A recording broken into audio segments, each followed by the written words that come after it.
Hello everyone, this is Alejandra Gomez with creatingwithali.com, and today I want to share with you a few tips of what I do when I'm making lots of Christmas cards, especially in really not much time, right?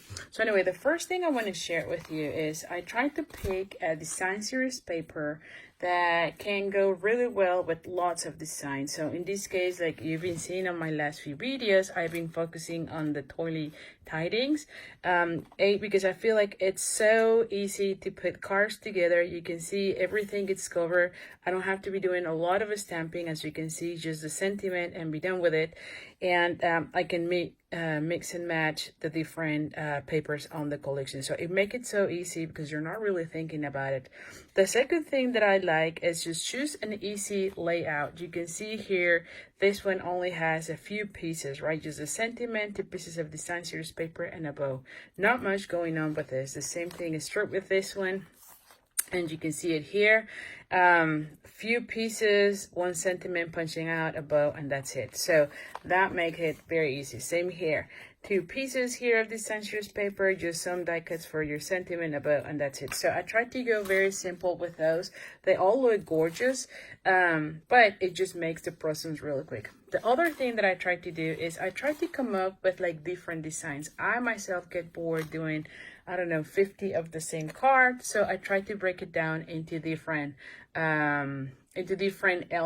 designs. So I might do 10 of these, 10 of that, and 10 of that, and I feel like it goes faster for me. And the second thing that I do is that I try to cut everything for the first 10, put those 10 together, and then cut the next 10, and so on, right? That way I don't have to be spending doing one of each. So I just go and focus on the first 10 and then go from there. As far as this one, I really like the fact that you could have 2 different colors. So you can have garden green as well as the real red. So I like also mixing matching on those because that makes the process a little bit more entertaining. I just love playing with different colors, so it makes it easy. Another thing that I do, and this is more true for this one, is sometimes I even play with the elements. So when I was designing this card, I first started with this oval, but then I thought, what if I instead do a square? So you can see here, I did the square on that one, and I actually like that one better. But to take things further one step, I actually, as I was putting them together, then I come up with a different way to put this card together. So instead of using it like so, I have it like this. So that way it's still the same elements, but just playing out. So as I am putting my cards together, sometimes I try to move elements around just to see what else I can do. So that also keeps my mind entertained and makes the making cards very easy and fun for me. And the last thing I want to share with you is a lot of the times, especially for Christmas, I get very intimidated with the fact that I have to write, like if I have a really large piece of what is this, either berry vanilla or whisper white inside, so that I can sign, because I feel like I have to feel everything. So this year I decided I have to go, I want to go with smaller piece because I can put a sentiment and then I can just address to the person, have my name, maybe a quick note, and then the date, and that will be it. It will be so intimidated, especially when you have to write about 100 to 200 cards. So that's something that I just find out it's easier for me and it's less intimidating, and I just love seeing something inside. So you can see I did for those. Now, one thing that you just have to remember is that if you do it this way, then your sentiment has to be this way. And then the same thing is true when you're doing this ones, then you have to do that. So I tend to do this part at the very end because sometimes, like I said, I like to play with the design. So if I had done this side already, then it wouldn't really correspond with that one. So this section, I do it at the very end, and then really I just go as to how many vertical and horizontals I need, and then I just stamp those.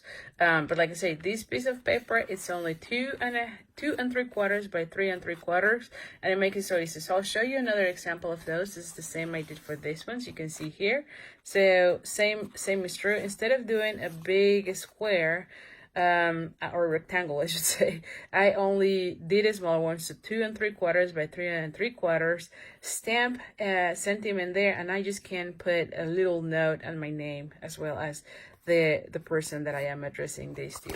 So I feel like this is very some tips that I want to share, because I know that more and more I get sometimes questions about it. And then, like I mentioned, I wanted to share how I try to manage as many cards when I have really little time. So here's another one. Just put a piece of paper here and then just do the sentiment. This one has a little bit more, but it's good. I can just put my name here, date there, and you're done. So anyway, so thank you so much. Let me know if you like this type of video. This is the first time I show something like that, sharing my my tips about how I go about doing my Christmas cards. And so anyway, if you like this video and you're watching this on Facebook, do like my Facebook page. That helps me a lot. Also share this as well. And if you are watching this on YouTube, make sure you like the video if you do like this video, and also subscribe to my channel, and then click the little bell so that you get notifications whenever I upload new videos. So anyway, so thank you so much. I really appreciate all your support throughout this year, and I wish you a Merry Christmas. Thank you. Bye.